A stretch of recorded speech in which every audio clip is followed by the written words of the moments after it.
Welcome to Board Pearls. This is episode 2 of 6 of the GI in Pregnancy chapter in the Special Populations and Acute or Supportive Care module.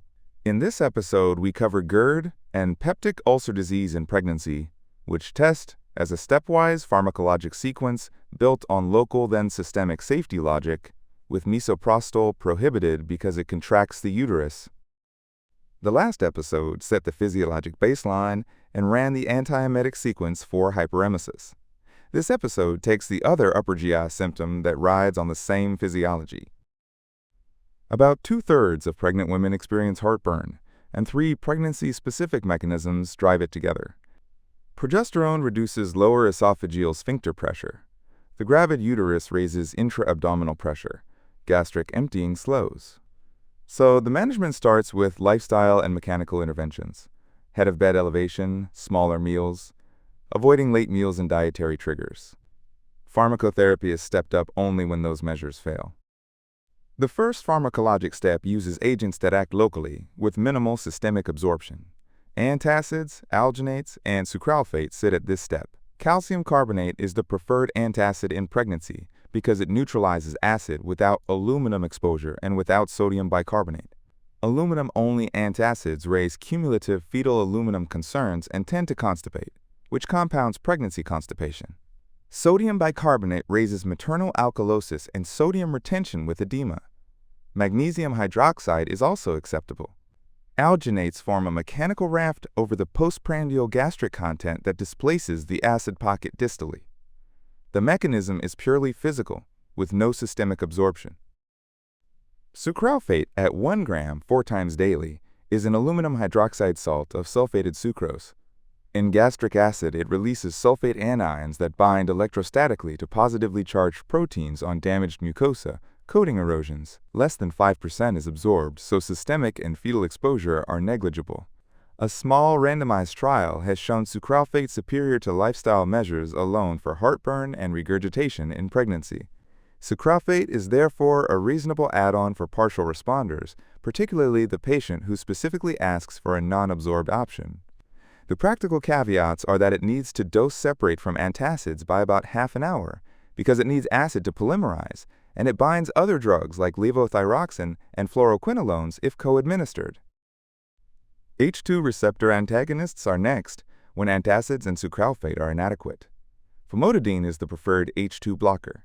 It carried the old FDA pregnancy Category B and has extensive reassuring data, and it is also preferred during lactation because it is excreted into breast milk in the lowest concentration of the class. Ranitidine is no longer available because of the NDMA contamination withdrawal. Cimetidine is avoided because of its anti-androgenic effects and its cytochrome P450 interactions. So when the boards ask which H2 blocker to use in a pregnant patient, the answer is famotidine, and the reason is class-specific safety rather than potency. Proton pump inhibitors are the next step when H2 blockade is inadequate. Lansoprazole, pantoprazole, esomeprazole, dexlansoprazole, and rabeprazole were all FDA pregnancy Category B. Omeprazole was historically Category C because animal studies showed some risk, but in actual clinical use, omeprazole has the longest pregnancy track record and is widely used. The Category C label is the one historical detail that distinguishes it from the others on the panel. Esomeprazole strontium preparations should not be used during lactation because strontium accumulates in the infant. Potassium-competitive acid blockers like vonoprazan are reserved for refractory cases because pregnancy data are inadequate, and patients are counseled against breastfeeding during use.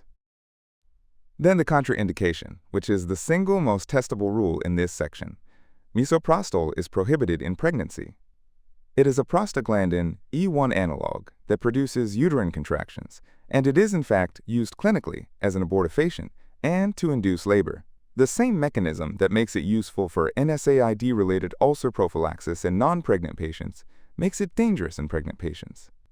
So when a STEM offers misoprostol for either reflux or peptic disease in a pregnant patient, the answer is no, and the reason is mechanism. Now the why behind the GERD dominates PUD pattern, because the boards will test you on it. GERD dominates upper GI symptoms in pregnancy. Peptic ulcer disease is uncommon. The reason is mechanistic.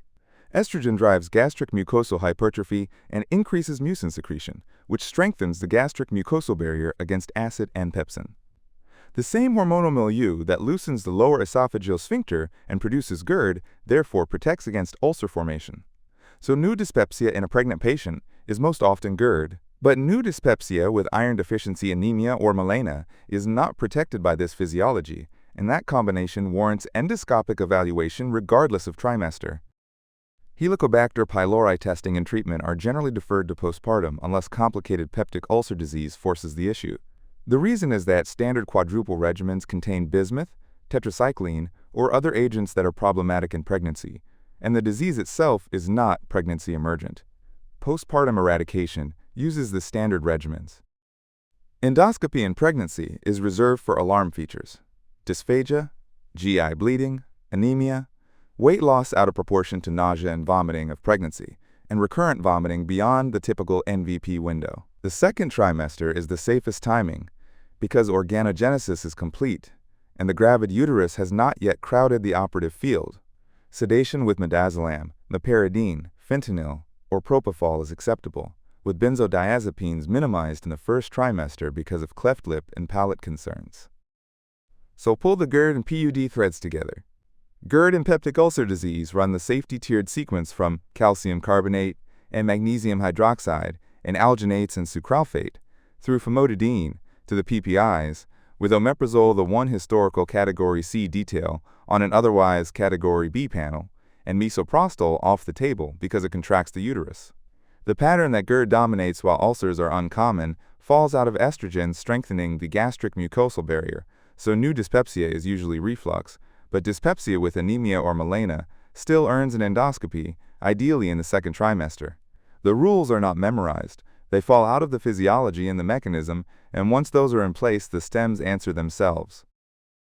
In the next episode, we move to the liver diseases of pregnancy. It opens on intrahepatic cholestasis of pregnancy, with its bile acid stratified delivery timing and ursodeoxycholic acid, and runs through the preeclampsia, HELP, and AFLP spectrum where delivery is the cure, closing on the ruptured hepatic hematoma that is the surgical emergency of the group. For the full chapter, the practice vignettes, and the topic-tagged question bank, head to boardpearls.com. You'll find the rest of the series on Apple Podcasts, Spotify, or wherever you listen to podcasts. That brings us to the end of episode 2 of 6 of chapter 35, and I'll see you in the next one.